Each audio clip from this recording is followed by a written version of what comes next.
देखें, ये बदकिस्मती है हमारी कि मोहतरमा वज़ीर आला बन गई हैं, और वो भी स्टे वाली वज़ीर आला। देखें ना, पाकिस्तान में तब्दीली चेक करें कि जो वज़ीर आला है वो भी फॉर्म 45 में शिकस्त खुर्दा, और जो स्पीकर बनाए हैं वो अहमद खान साहब, वो भी फॉर्म 45 में शिकस्त खुर्दा। यानी को कम अज़ कम को ऐसा तो बना दो जो जीता हुआ तो हो।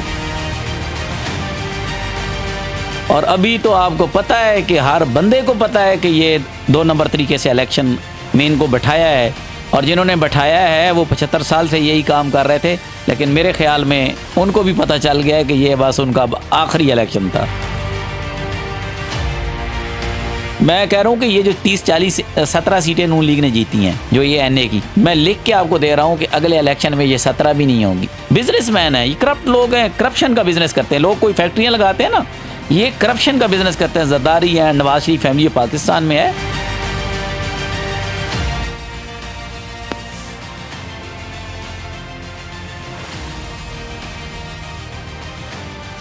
अस्सलाम नाज़रीन, आप देख रहे हैं इनकलाब ज़माना। मैं हूं आपकी होस्ट अफसा मलिक। आज मेरे साथ मौजूद हैं इमरान खान के legal team member Malik Parvez Iqbal साहब, जो कि लॉयर भी हैं और ऐसे सीनियर लॉयर्स। उनसे अभी हम बात करेंगे। एक तो मुबारकबाद दूँ, क्या कहूँ, सीएम साहब जो है मरियम साहिबा आ गई हैं और बुज़ार साहब चले गए हैं। बुज़ार की कॉपी आ गई है, क्या कहूँ मैं। देखें, ये बदकिस्मती है हमारी कि मोहतरमा वज़ीर आला बन गई हैं, और वो भी स्टे वाली वज़ीर आला। देखें ना, पाकिस्तान में तब्दीली चेक करें कि जो वज़ीर आला है वो भी फॉर्म 45 में शिकस्त खुर्दा, और जो अपना स्पीकर बनाए हैं वो अहमद खान साहब, वो भी फॉर्म 45 में शिकस्त खुर्दा। यानी को कम अज़ कम को ऐसा तो बना दो जो जीता हुआ तो हो। यानी ये अवामी मैंडेट की तौहीन है, पाकिस्तान में जमहूरियत की ये तौहीन है, पाकिस्तान के आइन और कानून की तौहीन है। ये तो आवाम को कहा जा, बस ये मैसेज दिया जा रहा है कि आप वोट दें ना दें, कोई भी चोर उचक्का, कोई लुटेरा, कोई करप्ट, कोई बंदा वो कहते हैं धांधली ज़दा, वो आपका हुक्मरान बन सकता है। तो ये पैगाम जो है इंतहाई मनफी, और जो मौजूदा आपकी जनरेशन है, जिस तरीके से बदतरीन शिकस्त उन्होंने नवाज शरीफ एंड कंपनी को दी है, उससे कम अज़ कम वो जो इनको इक़्तिदार दे रहे हैं ना, उनको अपनी आंखें खोल लेनी चाहिए, इससे पहले कि देर हो जाए। अब क्या होगा, ला 45 फॉर्म वाले कहाँ जाएंगे? मिन के सीएम बन गए हैं, अपनी हुकूमत बना ली हैं, अपनी मिनिस्ट्रियाँ बांट रहे हैं, क्या बनेगा? जो 45 में इतनी आवाम का वोट लेके आए हैं, वोट ज़ाया? बिल्कुल नहीं होगा ज़ाया। वो जो अडियाला में बैठा है ना, उसने 4 हल्के खोले थे 18 में, और यहाँ तो पूरा पंजाब खुलना पड़ेगा फिर। मैं वही कह रहा हूँ, जिसने 4 हल्के खोले थे उसने इनकी नस्लें खोल दी। और अभी तो आपको पता है कि हर बंदे को पता है कि ये 2 नंबर तरीके से इलेक्शन में इनको बैठाया है, और जिन्होंने बैठाया है वो 75 साल से यही काम कर रहे थे। लेकिन मेरे ख्याल में उनको भी पता चल गया है कि ये बस उनका आखिरी इलेक्शन था। उसके बाद उनका भी कोई वजूद नज़र नहीं आता मुझे मुस्तकबिल के इलेक्शंस में, ना ये कौम उनको एक्सेप्ट करेगी। अच्छा, मरियम नवाज़ की कल हमने स्पीच सुनी जो कि उन्होंने पंजाब असम्बली में की थी कि अरकान जो थे अपोजिशन वो बाहर चली गई थी, तो उन्होंने कहा कि मैं अब वज़ीर आज़म उनकी भी हूँ जिन्होंने मुझे वोट डाला, और उनकी भी वज़ीर आला हूँ जिन्होंने मुझे वोट नहीं डाला, कि मैं सीएम दोनों की हूँ, जो मुझे एक्सेप्ट करते हैं, जो नहीं करते, उन दोनों की हूँ, आप मानो या ना मानो। देखें, वो सीएम खुद को कहती रहे, वो खुद को कहने से तो कुछ नहीं होता। अगर मैं आज यहाँ बैठा कहूँ कि मैं वज़ीर आज़म हूँ, तो मैं तो नहीं बनूँगा। मुझे उसके लिए अवामी मैंडेट चाहिए, वोट चाहिए। इमरान खान जो जेल में बैठा है ना, यही मोहतरमा कहती थी कि इसको कैंडिडेट नहीं मिलेगा, कैंडिडेट मिल गए, फिर कहा वोटर नहीं निकलेगा, और वोटर ऐसा निकला कि इनकी नस्लें या जो है ना वो हैरान परेशान है कि हमारे साथ हुआ क्या है। उनके अब्बा हजूर हार गए लाहौर से भी और माशाल्लाह एबटाबाद से भी। तो बात यह है कि वो बेचारी ख़ुद को वज़ीर आज़म वज़ीर आला कहती फिरे। ये चंद दिन है, वो स्टे पे है खुद। जैसे ही ये फॉर्म 45 का फ़ैसला हुआ, आज नहीं तो कल होना है ना, तो फिर ये कहाँ जाएगी? अपने अब्बा जी की तरह मुझे तो लगता है कि ये उससे पहले लंदन तशरीफ़ ले जाएगी।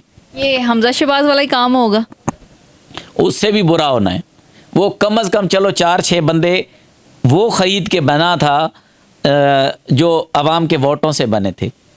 वोट तो थे ना उनके पास, बेशक वो बाद में नाअहल हो गए और हमजा साहब को भी घर जाना पड़ा। जिन्हें वोट ही नहीं मिला, उनके वोट से कैसे को वज़ीर आला बन सकता है? ये तो सारे डमी बैठे हुए। आपने कल देखा नहीं, वो एक दूसरे को धक्के मारे मरियम के पीछे बैठने के लिए। आप उनका लेवल चेक करें पंजाब असम्बली में नून लीग के मेंबरान का, कि वो धक्के मार रहे हैं एक दूसरे को कि भाई मैंने मरियम के पीछे बैठ रहे हैं। जिसको अपनी सीट का ही नहीं पता, उसको इन्होंने जनाब 6 नंबर से उठा के और उसके वहाँ फार्म 47 में जितवा दिया। जिन लोग खुद नून लीग के कितने बंदों ने प्रेस कॉन्फ्रेंस की कि जी हमें ये सीट नहीं चाहिए। उसके बाद अगर ज़रा भी इनमें को गैरत हया होती और ये वाकई को जमहूरियत नाम की कोई चीज़ इनके, ये तो बिजनेसमैन है, ये करप्ट लोग हैं, करप्शन का बिजनेस करते हैं। लोग कोई फैक्ट्रियाँ लगाते हैं ना, ये करप्शन का बिजनेस करते हैं। जरदारी है, नवाज शरीफ फैमिली पाकिस्तान में है। अब देखें नवाज शरीफ और जरदारी की मुलाकातें हो रही हैं, हो क्या रहा है? ये नहीं हो रहा कि हम पेट्रोल सस्ता करेंगे या आटा सस्ता करेंगे या बिजली सस्ती करेंगे। नहीं नहीं नहीं नहीं, जरदारी साहब गवर्नर मांग रहे हैं, सदर का ओहदा मांग रहे हैं, चारों गवर्नर मांग रहे हैं, आईजी चारों मांग रहे हैं और डीपीओस मैं लगाऊंगा। आप अंदाज़ा कर लें मुल्क बांट दिया इन्होंने अपना कि ये जितने ओहदे हैं इनके बांटने का मकसद है कि इन्होंने सिर्फ करप्शन करनी है। इन्होंने पहले भी 50-60 साल में कुछ नहीं दिया। एक भुट्टो की कब्र है और एक मियाँ नवाज शरीफ का ये जो है एवन फील्ड, इसके अलावा तो पाकिस्तान को क्या दिया है इन्होंने? वो वहाँ बैठ जाता है और वो निकलते हैं तो वो वहाँ गड़ी खुदा बख्श में उस कब्र पे जाके बैठ जाते हैं। मुल्क को आज तक इन्होंने क्या दिया? कुछ नहीं, और ये आगे भी कुछ नहीं देंगे। और इंशाल्लाह दुआ करें कि ये महीना 2 है, ये प्रोजेक्ट इससे ज़्यादा आगे नहीं चलने वाला। PDM पार्ट 2 जैसे मार्केट में आ चुकी है, सदर साहब भी तो वज़ीर आला जो हैं वो मरियम नवाज बन गई हैं, बाकी जो बात की बातें हैं। लेकिन नवाज जो शहबाज शरीफ साहब हैं अब वो सदर आएंगे, सदर नहीं आएंगे, वज़ीर आज़म आएंगे, क्योंकि अब इतनी कंफ्यूजन हो गई, पता ही नहीं चलता। सदर तो ज़ारी साहब आ रहे हैं, तो ज़ारी साहब क्या ये पार्टीज में क्या हो रहा है? अब कोई सोलो हुकूमत नहीं आ सकती पाकिस्तान में? आएगी जी। सोलो है ना जो 200 सीटें लेके बैठा हुआ है अडयाला में, इन्हें कहे ना। मैं कह रहा हूँ कि ये जो 30-40-17 सीटें नून लीग ने जीती हैं, जो ये NA की, मैं लिख के आपको दे रहा हूँ कि अगले इलेक्शन में ये 17 भी नहीं होगी। ये फारग हैं। आप अंदाज़ा करें जो बंदा जेल में बैठ के इनको शिकस्त दे रहा है, वो जब बाहर होगा तो इनके साथ क्या होना है। ये जो कौम के साथ लड़ना है ना, ये जो इनके पीछे खड़े हैं, मैं उनको भी ये पैगाम दे रहा हूँ कि अब बस कर दें। वो और ज़माना था जब कैद आज़म की वो आपने पैंचर करके उसको मार दिया, फिर लियाकत अली ख़ान को मार दिया, बेनज़ीर मारी गई, उसके दरमियान में जितने लोग आए आपने उनको मारा। अब ये 2024 है, अब वो होगा ये जो अवाम चाहेगी। समझ आइए, अवाम ने जिसको वोट दिया है, अवाम ने जिसको मैंडेट दिया है, वही वज़ीर आज़म बनेगा और वही हुकूमत करेगा। अब हुकूमत पाकिस्तान में वो करेगा जिसको अवाम वोट देगी। ये वो 70 की दहाई वाली अवाम नहीं है। 70 में भी शेख मुजीब को इन्होंने जेल में डाला हुआ था, उसके बावजूद अवाम ने उस दौर में भी इनको शिकस्त दी थी। भुट्टो हार गया था, 60-70 सीटें मुर्दा सी उसके पास थी, वो भी धांधली ज़्यादा, लेकिन वो 170 सीटें ले। आपको लगता नहीं नवाज शरीफ के साथ दोबारा धांधली हो गई है? नहीं जी नहीं। पूछे वो कैसे हो गई, मैं आपको बताती हूँ। धांधली इस तरह मुझे लग रहा है कि उनके साथ होंगे शहबाज शरीफ साहब सदर, वो वज़ीर आज़म आएंगे, और आना तो नवाज शरीफ साहब ने था। देखें ये आज भी 1980 में बैठे हुए। अभी कल परसों आपको पता है, इसने वो जो सेनेटर है इनका मुशाहिद हुसैन सैयद, उसका इंटरव्यू देख लें। उन्होंने कहा वो हालांकि नून लीग का सेनेटर है, लेकिन वो इस उम्र में ये समझ चुका है कि कौम क्या सोच रही है। वो ये कह रहा है कि नवाज शरीफ आज भी 80 की दहाई की सियासत कर रहा है। भाई बिल्कुल वो 80 की, वो आज समझता था वोट नहीं डालेगा कोई इमरान को। भाई मेरा 4 साल का बेटा है। आप हकीकत बताऊं कि अगर मैं कोई सोशल मीडिया पेज, फेसबुक या कोई ट्विटर चला रहा होता हूँ ना, अगर नवाज शरीफ की कोई पिक्चर आ जाए ना, वो मुझे कहता है बाबा आगे करें इसको। ये यानी इतनी वो हकारत की निगाह से देखता है कि इसको ना देखें, इस बंदे को ना देखें। बच्चे को पता मैं वही कह रहा हूँ। तो ये किस कैसे आगे ये सर्वाइव करे? ये तो नवाज शरीफ घर से बाहर नहीं निकल सकता। मरियम को कहें तो सही ज़रा बाहर निकले, वज़ीर आला बन गई है ना, इसको कहें किसी चौक में जाके अवाम में सामना तो कर ले, उनका पता लग जाएगा कि ये कहाँ की वज़ीर आला है। जो अंदर से बाहर नहीं निकल सकते, वो इस मुल्क का दिफा क्या करेंगे, इस मुल्क के लिए मतलब प्रोजेक्ट कैसे लाएंगे, इस मुल्क की तरक्की का। जो गवर्नर और DPOs और IG के ओहदे बांट रहे हैं, उन्होंने क्या करना है? 40 साल से तो ऑलरेडी उसके अब्बा हजूर 1984 से लेके इस मुल्क को लूटते आ रहे हैं। अब ये मुल्क बिल्कुल बंजर हो चुका है और रहा कुछ नहीं इसमें। IMF का कर्जा देखा तो ट्रिलियंस में चला गया। तो अब इसने क्या करना है? अच्छा ये बताएं, मरियम तो कल से अपने चाचा की तरह दौरे कर रही हैं और सीएम जब से बनी है तो उन्होंने जो नोटिफिकेशन थे मोहसिन नकवी साहब के, जो बहुत क्लोज थे नून लीग के, उन्होंने कहा उनके नोटिफिकेशन डी नोटिफिकेशन करो, जो जो उनके काम वो कर रहे थे वो भी कैंसिल किया जाए। अब नए से सिरे से काम शुरू होगा। और कल वो शालीमार थाने में गई हैं, वहाँ जाके मुलजमों को मिली हैं और दौरे कर रही हैं पूरे लाहौर के। अपने चाचा के लगता है वो कदम इनके पेशे कदम है, उनके पीछे पीछे ही हैं। नहीं, बात यह है कि वो वहाँ भी उसने अपने बंदे बैठाए होंगे, थाने में भी। वो बेसिकली नकल भी अकल से नहीं कर सकती। बात ये है कि नकवी साहब के प्रोजेक्ट तो इसलिए उसने बंद कराए होंगे कि इनको हिस्सा नहीं मिला। ये तो सीमेंट, सरिया, बजरी, ईंट के अलावा इनको कोई प्रोजेक्ट नज़र नहीं आएगा आपको। कहीं को हो तो मुझे बताइएगा, क्योंकि इनमें कमीशन होता है।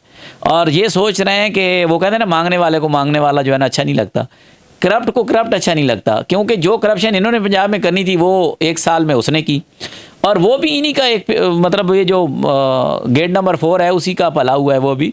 और उसने जो करप्शन किया है आपको पता लगेगा, जो उसको जाने दें।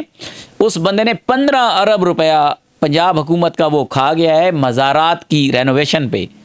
अभी आप चेक कीजिएगा, मैं आपको बता रहा हूँ एक अथेंटिक खबर के 15 अरब रुपए है। 15 अरब रुपए जी, 15 अरब रुपए निकले हैं पंजाब हुकूमत के से, जो लगे हैं मज़ारात पे। कौन सा नया मज़ार बना है या कोई नया दाता दरबार खड़ा कर दिया उसने कि वो 15 अरब उसकी करप्शन में गए हैं। ये जो प्रोजेक्ट बने उसने क्या किया है, रिश्तेदारों को कहाँ कहाँ एडजस्ट किया है, ये सारी चीज़ें अभी सामने आएंगी। उसको जाने तो दें। इनको भी पता है कि ख़जाने में कुछ नहीं है। अगर IMF ने पैसे ना दिए तो ये सारा ख़ानदान हमेशा के लिए लंदन सेटल हो जाएगा। अच्छा मुझे ये बताएं, खान साहब कब बाहर आ रहे हैं, जो आवाम सुनना चाहती है? मेरे ख्याल में विद इन वीक। उनके पास इतने केसेस हैं, 14 साल, 10 साल, 8 साल, कैसे आ सकते हैं? वो सारे बोगस है, आपको पता है। मुझे ये बताएं कि एक मुकदमा है मुल्क से गिदारी का और दूसरा है उसके ऊपर एक घड़ी का। आप उन जजेस की जहनी हालत चेक करें, उनको तो मेरे ख्याल में मेंटल अस्पताल में दोनों को दाखिल कराना चाहिए। घड़ी वाला 15 साल सज़ा कर रहा है और मुल्क से गिदारी वाला 10 साल। इस तरह की सज़ाएं कहाँ बाद में रुक सकती हैं? ये सस्टेन नहीं करेंगी। ये तो पहली पेशी में उड़ जाने वाले केसेस हैं। बहुत शुक्रिया। इनके मलिक परवेज़ साहब ने एक खुशखबरी भी सुनाती है खान के सपोर्टरों को, जो खान के चाहने वाले हैं, कि इस वीक के अंदर हो सकता है कि खान साहब बाहर आ जाए और जो केसेस हैं वो इंशाल्लाह उन पर ख़त्म हो जाए। अपनी मेज़बान को इजाज़त दें, फिर हाज़िर होंगे एक नए शो के साथ। अल्लाह हाफ़िज़।